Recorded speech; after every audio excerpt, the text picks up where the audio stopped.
Hello दोस्तों। मैं recently US से घूम के आया हूँ और इस वीडियो में मैं आपके साथ शेयर करूँगा कि मेरा एक्सपीरियंस कैसा रहा। मैं उसके व्लॉग्स भी डालने वाला हूँ, हमने वहाँ पे क्या किया, कितने दिन हम रुके, कहाँ कहाँ घूमे, वो सब इन्फॉर्मेशन मैं अपकमिंग वीडियोस में शेयर करने वाला हूँ। लेकिन ये फर्स्ट वीडियो है मेरी यूएसए सीरीज़ की। हम लोग पूरी एक सीरीज़ करने वाले हैं। मैं उस सीरीज़ में आपको सारी वीडियोस अपलोड करता रहूँगा। लेकिन पहले हम स्टार्ट करेंगे कि यूएसए का टूरिस्ट वीज़ा के लिए जो इंटरव्यू होता है उसमें क्वेश्चंस क्या क्या पूछते हैं, या फिर ये कहें कि मुझसे इंटरव्यू में क्या पूछा गया था। तो इंटरव्यू की प्रोसेस काफ़ी स्मूथ थी, एप्लीकेशन भी काफ़ी स्मूथ थी।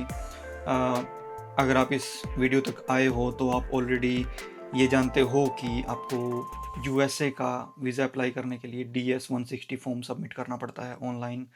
फिर उसके बाद आपको सारा डॉक्यूमेंटेशन का प्रोसेस करना पड़ता है। तो सबसे पहले मैं ये एज्यूम कर रहा हूँ कि आप DS-160 फॉर्म ऑलरेडी भर चुके हो या आप ऑलरेडी जानते हो कि DS-160 फॉर्म को कैसे फिल करते हैं। मैं ये एज्यूम करके चल रहा हूँ, ठीक है। अगर नहीं जानते हो तो मुझे कमेंट्स में बताना, मैं आपको वो भी एक्सप्लेन कर दूंगा कि DS-160 फॉर्म कैसे फिल करते हैं, ठीक है। एक बात मैं मेंशन करना भूल गया कि यूएसए विजिटर वीज़ा के लिए आपको ना तो फंड शो करने की ज़रूरत है, क्योंकि वो लोग आपके फंड्स चेक नहीं करते हैं। ना ही आपको फ़्लाइट बुक करने की ज़रूरत है, क्योंकि वो मैटर नहीं करता यूएसए के केस में। हाँ, आपको यूएसए में एड्रेस ज़रूर बताना पड़ेगा कि आप कहाँ रहने वाले हो। उसके लिए आप होटल बुक कर सकते हो यूएसए में। बुकिंग जो होती है, रिजर्वेशन जो होती है, वो फ्री ऑफ कॉस्ट आप कर सकते हो। अगर आपको नहीं पता है कि फ्री में हॉस्टल बुक या होटल बुक कैसे करते हैं तो आप मुझे कमेंट में पूछ सकते हो, मैं उसके लिए एक सेपरेट वीडियो बना दूंगा। तो आपको ना ही फंड्स दिखाने की ज़रूरत है, आपको ना ही फ़्लाइट बुक करने की ज़रूरत है इंटरव्यू से पहले। जैसे ही आपका इंटरव्यू हो जाता है, आपका इंटरव्यू अप्रूव हो जाता है, आपका वीज़ा अप्रूव हो जाता है, उसके बाद ही आप फ़्लाइट बुक करें, ठीक है। तो इस बात का ध्यान रखें। सिर्फ बुकिंग दिखानी होती है, सिर्फ एड्रेस दिखाना होता है कि आप यूएसए में कहाँ रहने वाले हो, दैट्स इट। तो अभी चलते हैं कि मेरे केस में क्या हुआ। अभी मैं रहता हूँ यूके में नेटवर्क सिक्योरिटी में काम करता हूँ, मैं आईटी फील्ड में काम करता हूँ। तो मैंने यहाँ रहते हुए इंटरेस्ट था मेरा कि मैं यूएस घूम के आऊँगा। उसी इंटरेस्ट के बेस पे मैंने यूएस वीज़ा अप्लाई किया था। तो सबसे पहले क्वेश्चन ये आता है कि जैसे ही आप DS-160 फॉर्म फिल करते हो तो आपको इंटरव्यू के टाइम पर डॉक्यूमेंट्स क्या क्या लेकर जाना पड़ते हैं। जनरली तो वो एक चेकलिस्ट आप ऑनलाइन देख सकते हो, लेकिन मैं भी एक चेकलिस्ट यहाँ पे साइड में स्टिक कर दूंगा, आप उसको फॉलो कर सकते हो।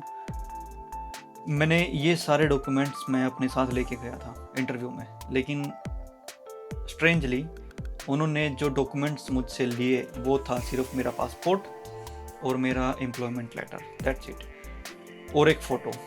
उसके अलावा उन्होंने मुझसे कोई डॉक्यूमेंट नहीं लिया, ठीक है। तो और एक इंटरेस्टिंग बात ये भी है कि मेरा जनरली अगर आप इंडिया से अप्लाई करते हो तो 6 to 7 मंथ की वेटिंग लिस्ट है, और अगर आप यूके में अप्लाई करते हो यूएस विजिटर वीज़ा के लिए तो यहाँ पर भी 2 मंथ की वेटिंग लिस्ट है। लेकिन मुझे इंटरव्यू का स्लॉट विद इन 1 वीक मिल गया था। वो एक ट्रिक थी, वो मैं बताऊंगा अगर इस वीडियो पे अच्छे खासे कमेंट्स, शेयर्स और लाइक्स आए तब, ठीक है। अभी मैं उस ट्रिक को रिवील नहीं कर रहा हूँ।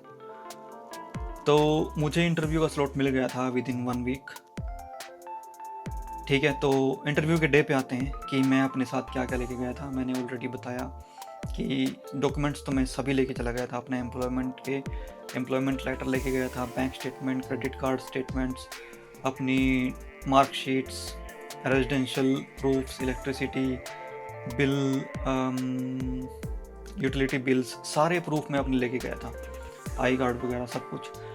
लेकिन उन्होंने मुझसे सिर्फ मेरा पासपोर्ट मांगा और मेरा एम्प्लॉयमेंट लेटर मांगा और एक फ़ोटो मांगी थी। ठीक है, तो अभी चलते हैं इंटरव्यू के क्वेश्चंस पे। उन्होंने सबसे पहला क्वेश्चन मुझसे क्या पूछा, तो सबसे पहला क्वेश्चन ये था कि आप यूएसए क्यों जाना चाहते हैं। जेनरिक सा क्वेश्चन है, जनरल क्वेश्चन है, तो इसका आंसर आपने देना है आप जो भी करना चाहते हैं। मैं यूएसए जा रहा था घूमने के लिए और साथ में फीफा वर्ल्ड कप देखने के लिए। मैंने उनको बोल दिया कि मैं यूएसए फीफा वर्ल्ड कप देखने के लिए जा रहा हूँ, दैट्स इट। फिर उन्होंने पूछा कि क्या आप पहले भी कभी यूएस में घूम के आए हो। मैंने बोल दिया ना, this is my first time, मैं पहले कभी यूएसए नहीं गया हूँ, दैट्स इट। तीसरा क्वेश्चन पूछा कि आप कितने दिनों में वापस आओगे, तो मैंने अपनी डेट बता दी। जो एक्सपेक्टेड डेट थी मैंने वो मेंशन कर दी, मेरी 1 वीक की ही सिर्फ आइटिनरी थी, मैंने वो भी मेंशन कर दी कि मैं इस डेट को जाने वाला हूँ और इस डेट को मैं वहाँ से वापस आने वाला हूँ। फिर उन्होंने पूछा कि आप यूके में क्या करते हो। मैंने बता दिया कि मैं नेटवर्क सिक्योरिटी में काम करता हूँ आईटी कंपनी में। फिर वो पूछते हैं कि नेक्स्ट क्वेश्चन, क्या आपकी कंपनी बड़ी है, is your company very big. Basically वो जानना चाहते थे कि मेरी कंपनी के बारे में मैं कितना जानता हूँ। तो मैंने अपनी कंपनी के बारे में सब कुछ मेंशन कर दिया जो मेरी कंपनी करती थी, और ये भी मेंशन कर दिया कि yes it is a big company, big player in the UK. तो नेक्स्ट क्वेश्चन पूछते हैं कि आर यू मैरिड, तो मैं मैरिड हूँ, आई हैव अ डॉटर। मैंने ये पूरी सिचुएशन मेंशन कर दी और बोल दिया कि मेरी वाइफ और मेरे डॉटर पीछे से मेरे यूके में ही रहने वाले हैं। तो ये क्वेश्चन काफ़ी सॉलिड रहता है, काफ़ी ग्राउंड प्रोवाइड करता है, काफ़ी ग्रेविटी प्रोवाइड करता है। क्या होता है कि यूएस के इंटरव्यू में वो आपकी इंग्लिश चेक नहीं करते, वो इतना चेक नहीं करते कि आप कितने क्वालिफाइड हो।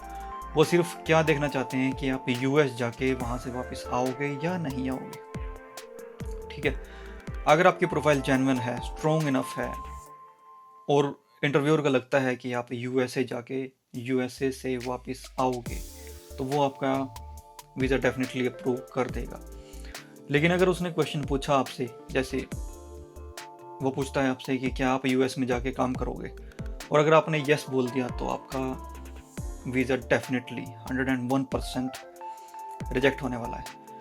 ठीक है, तो अगर वो आपसे पूछे कि क्या आप यूएसए में जाके काम करने वाले हो, तो definitely you are not allowed to work in USA on your visitor visa, तो आपको नो ही बोलना है। ठीक है, अगर आप गलती से भी हाँ बोल देते हो तो आपका वीज़ा कैंसिल हो जाएगा। तो ऐसे कुछ जेनरिक क्वेश्चंस उन्होंने मुझसे पूछे थे। मैं काफ़ी नर्वस था इंटरव्यू के दिन, मुझे लगा पता नहीं क्या डॉक्यूमेंट्स वो लोग मांगेंगे, क्या क्वेश्चन करेंगे, लेकिन इंटरव्यू काफ़ी स्मूथ था, इंटरव्यू प्रोसेस काफ़ी स्मूथ थी। और अच्छी बात यह है कि जैसे ही आप अपना इंटरव्यू कंप्लीट करते हो, अगर इंटरव्यूअर आपसे आपके क्वेश्चंस से सेटिस्फाइड है तो आपको ऑन द स्पॉट बता देता है कि आपका वीज़ा अप्रूव हुआ है या नहीं हुआ है। मुझे उन्होंने इमीडिएटली बोल दिया था कि your visa has been approved, you can go home, और आपका जो पासपोर्ट है वो 10 दिन के अंदर अंदर आपके घर आ जाएगा।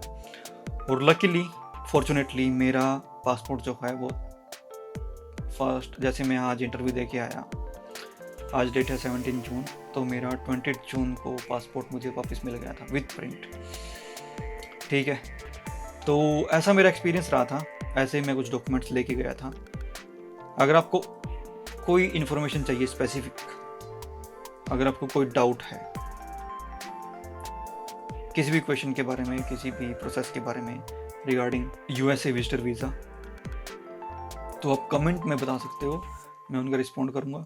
ये क्वेश्चंस मेरे पर्सनल थे, ऐसे तो मैं एक लंबी लिस्ट क्रिएट करके डिस्क्रिप्शन में डाल दूँगा, आप उसको फॉलो कर सकते हो, आप उसको रीड कर सकते हो और अकॉर्डिंगली अपने इंटरव्यू के लिए तैयार कर सकते हो। लेकिन एक्चुअल क्वेश्चंस क्या होंगे वो आपकी प्रोफाइल पे डिपेंड करता है, वो आपके इंडिविजुअल केस पर डिपेंड करता है। ठीक है, so that's me for today. I hope ये वीडियो यूज़फुल रही होगी। अगर यस तो आप मेरे चैनल को सब्सक्राइब कर सकते हो, मेरे इंस्टाग्राम चैनल को फॉलो कर सकते हो, okay, for such informative and useful videos. आप मेरे चैनल को सब्सक्राइब कर सकते हो इस बात के लिए भी, क्योंकि आने वाले कुछ दिनों में मैं अपने सारे व्लॉग्स यूएसए के मैं डालने वाला हूँ। बहुत ही इंटरेस्टिंग जर्नी थी, मैंने बहुत मज़े करे। एक मैं था और एक मेरा दोस्त जो इंडिया से आया था, हम दोनों ने फुल मज़े किए। मैं वो सारे व्लॉग्स यूट्यूब पर डालने वाला हूँ, तो make sure you come back and check my channel. That's me for today, see you next time. तब तक के लिए हैव अ गुड वन।